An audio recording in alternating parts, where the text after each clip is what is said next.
Kita beralih ke berita selanjutnya. Dua tersangka kasus korupsi Alkes Buru ditahan. Kerugian negara ditaksir 2,8 miliar rupiah. Subdit Tipikor Direktorat Reserse Kriminal Khusus Polda Maluku menetapkan dua orang tersangka kasus dugaan korupsi, yakni mantan Kasubag Perencanaan dan Keuangan serta pejabat penata usahaan keuangan atau PPK-OPD Dinas Kesehatan Kabupaten Buru, Jumadi Sukadi alias Madi, dan juga Direktur CV Sani Medika Jaya Atok Suwarto alias Atok. Keduanya diduga menyalahgunakan anggaran pengadaan alat kesehatan atau Alkes, penunjang medik fasilitas pelayanan kesehatan mini Central Oxygen System pada Dinas Kesehatan Kabupaten Buru tahun 2021 dengan pagu anggaran senilai 9 miliar rupiah.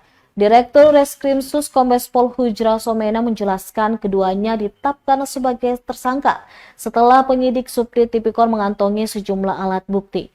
Adapun tersangka Jumadi membuat dan menandatangani surat permintaan pembayaran, berita acara pembayaran, berita acara pemeriksaan pekerjaan, dan berita acara serah terima pekerjaan atas nama Sitiono selaku Direktur PT Sanitiara Prima. Ia juga menandatangani kwitansi atas nama AL Akbar Agil Nugraha Permana Suwarto selaku Direktur CV Sani Medika Jaya tanpa sepengetahuan yang bersangkutan. Somena mengatakan tersangka Jumadi memerintahkan tersangka Atok untuk mendistribusikan uang kepada pihak-pihak tidak terkait dengan pengadaan mini Central Oxygen System yang diterima dalam rekening CV Sani Medika Jaya sejumlah Rp2.699.889. Ia juga menggunakan uang pembayaran dengan Alkes tersebut untuk kepentingan pribadi tersangka Atok selaku pemilik perusahaan yang tidak memenangkan tender. Berdasarkan hasil audit dari BPK RI, total keseluruhan kerugian negara yang dikumpulkan dalam perbuatan ini adalah sebesar 3,2 miliar rupiah.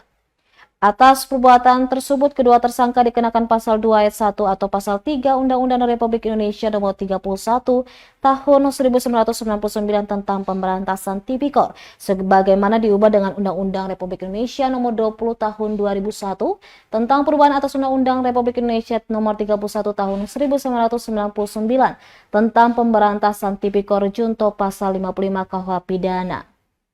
Terhadap kasus ini, penyidik juga berhasil melakukan penyitaan uang tunai dari aliran dana tersangka atau ke beberapa penerima rekening.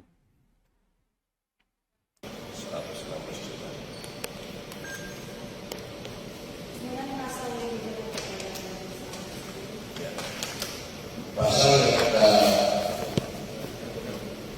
ada kedua tersangka pasal 2 dan pasal 3.